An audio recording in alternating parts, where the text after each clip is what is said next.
السلام علیکم. نو ښار کې څنګه له یوې جینۍ نه هلک جوړ شو؟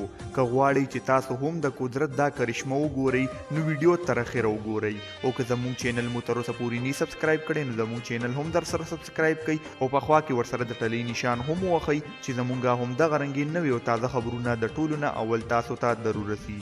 په خیبر پښتونخوا نوشهره ګورنمنت کالج کې د بی ایس سی سټوډنټ هیرا خپل جنسیت تبدیل کړ او د دې تصدیق د جنسیاتو ماهر هم وکړ. د هیرا نوم اوس حسن شاه کې خودل شو.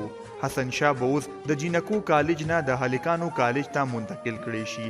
هیرا یعنی حسن شاه په اته خويندو کې تر ټولو کشره خور وه، خو کله چې هیرا نه هلک جوړ شو نو د کلي ټول خلک دوی ته مبارکۍ ته راغلل.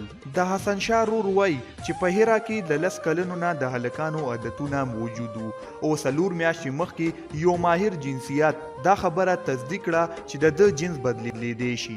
دوی اوس 3 ورونه شول چې یو مسلم شاه، عیاش شاه او دریم رور یې حسن شاه شو. خو دوستانو ځینې خلک دا خبره ډیر غلطه شریکوي چې یوې جینۍ نه هلک جوړ شو، خو دوستانو دا عامه خبره نه ده او دا بغیر له ډاکټرانو نه کیږي. ځکه چې کومو خلکو کې داسې نښې ولیدل شي نو بیا ډاکټران د دوی جنسیت بدلوي.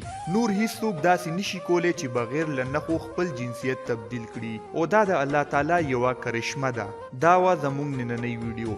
تاسو په دې هکله څه ویل غواړئ موږ ته په کمنټ کې ضرور ولیکئ.